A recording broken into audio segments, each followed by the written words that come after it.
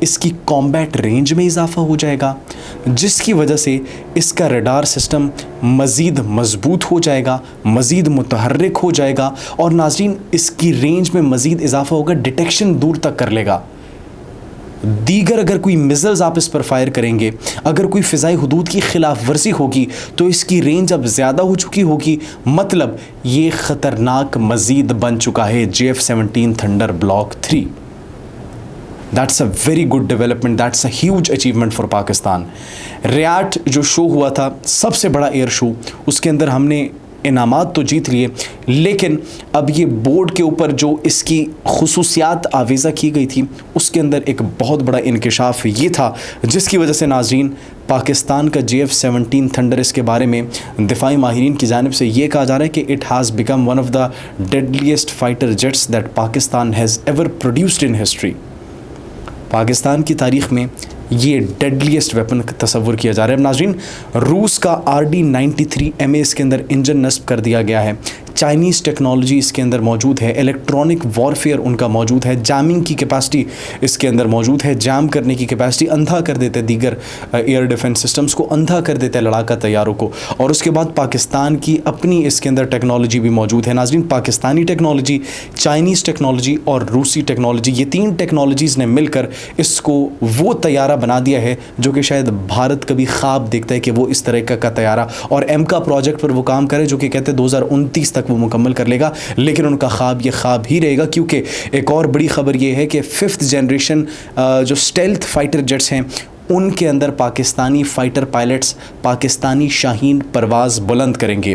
وہ کب اور کیسے کریں گے وہ آپ کو بتائیں گے، لیکن اس سے پہلے آپ کو بتاتے ہیں کہ سوشل میڈیا پر اس وقت خبریں زیر گردش ہیں، جس کے اندر ناظرین ہم نے کچھ تصاویر دیکھی ہیں، اور وہ تصاویر کے اندر یہ دکھایا جا رہا ہے کہ پاکستان نے شاہین 3 کا تجربہ کیا، اور پاکستان نے شاہین 3 کا جو تجربہ کیا وہ ناکام ہو گیا۔ یہ کس کا کہنا ہے ناظرین؟ بھارتی میڈیا کا یہ کہنا ہے، بھارتی عوام کا یہ کہنا ہے۔ اس کے اندر کتنی سچائی موجود ہے؟ اب یہاں پر اہم سوال یہ ہے، بھارتی میڈیا کی جانب سے، بھارتی عوام کی جانب سے اور بھارتی تجزیہ کاروں کی جانب سے ناظرین سب سے پہلے کیا کہا جاتا ہے کہ ابدالی میزائل کا تجربہ کیا گیا پاکستان کی جانب سے، جو کہ ناکام ہو گیا۔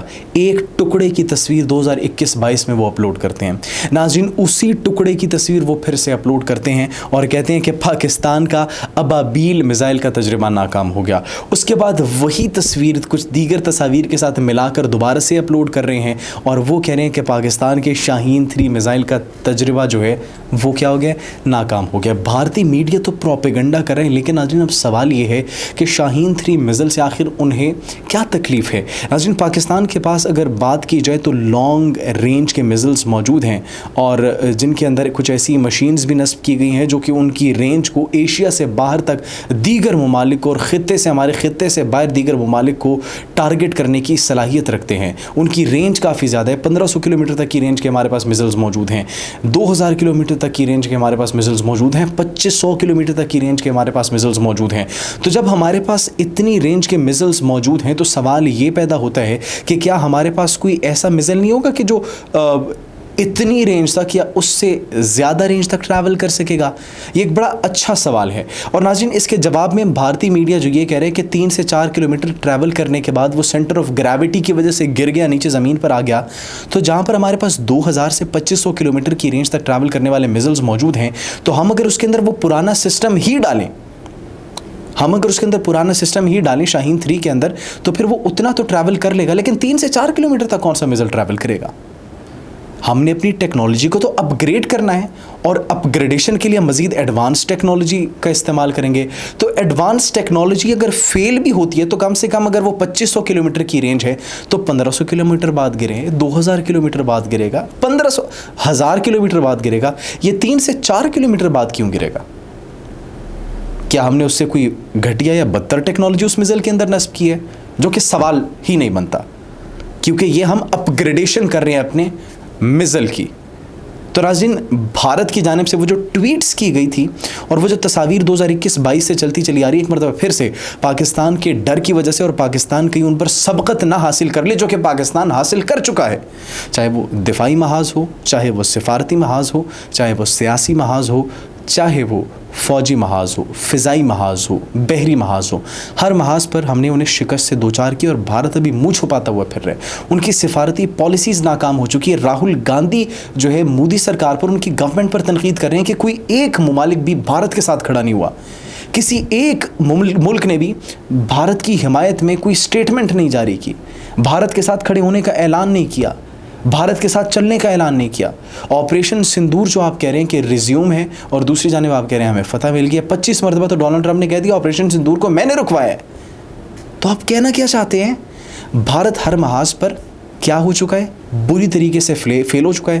ان کا ہر آئیڈیا فلاپ ہو چکا ہے. That's the reason they are moving towards propaganda کہ پاکستان کی ساکھ کو کسی طریقے سے نقصان پہنچانے. لیکن جب تک ہم ہیں ہم انہیں اسی طریقے سے ایکسپوز کرتے رہیں گے. ناظرین، پاکستان اور ترکیہ کے کچھ دفاعی معاہدے ہو رہے ہیں that are of very important for both countries.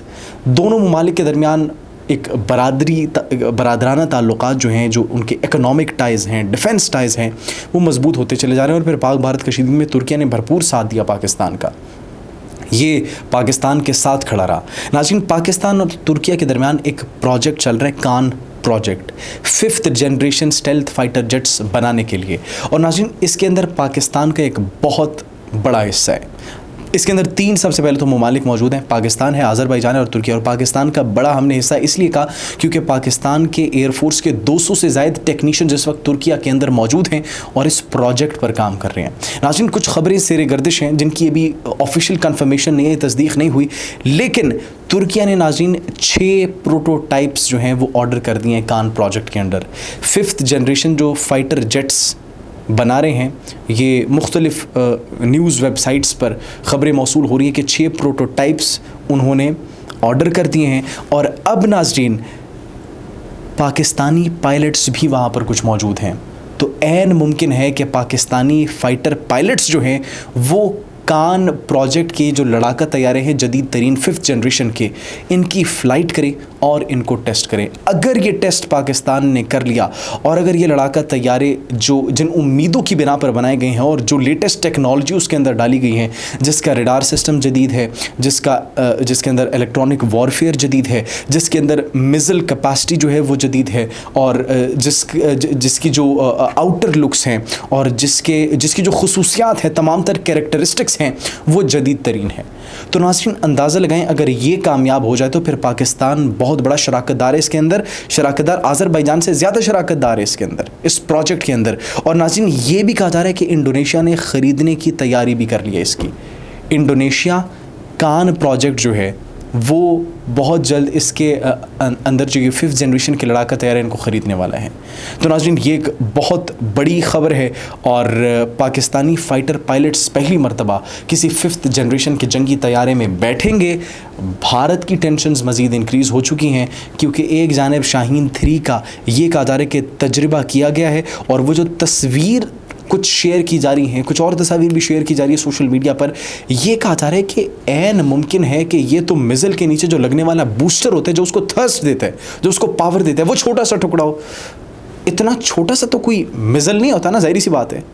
تو وہ جو ایک ٹکڑے کی آپ تصویر کر سکتے ہیں، عین ممکن ہے کہ وہ میزل کو جب تھرسٹ اور پاور دینے کے لیے وہ اس کے بوسٹر کا جو استعمال کیا جاتا ہے جو کہ خود پھر گر جاتا ہے اس کو بوسٹ دے کے، تو عین ممکن ہے کہ یہ وہ. اب ناظرین سوال یہ ہے کہ اگر یہ میزل تجربہ کامیاب ہو گیا، اگر یہ کان پروجیکٹ ترکیہ کے ساتھ اور آذربائیجان کے ساتھ جو پاکستان کا چل رہا ہے یہ کامیاب ہو گیا، تو پھر ناظرین بھارت کو کوئی نہیں بچا سکتا. بھارت کی پہلی ٹینشنز بڑھتی چلی جا رہی ہیں، سیاسی ٹینشنز ان کی بڑھتی چلی جا رہی ہے، عوام کی جانب سے تنقید کی جا رہی ہے. بیچارے نائب صدر سے زبردستی انہوں نے استعفیٰ دلوا لیا کیونکہ وہ مودی کی انتہا پسندانہ سوچ اور ہندوتوا ایجنڈے پر مسلسل تنقید کر رہے تھے اور سوال اٹھا رہے تھے. تو خیر ہم یہی کہہ سکتے ہیں کہ بھارتی عوام کی اب خیر ہو، جب تک مودی ہے ان پر تب تک ان کی خیر نہیں ہو سکتی. آپ اس بارے میں کیا سوچتے ہیں؟ کمنٹ سیکشن میں ضرور بتائیے گا. اپنا بہت خیال رکھیے. اللہ نگہبان.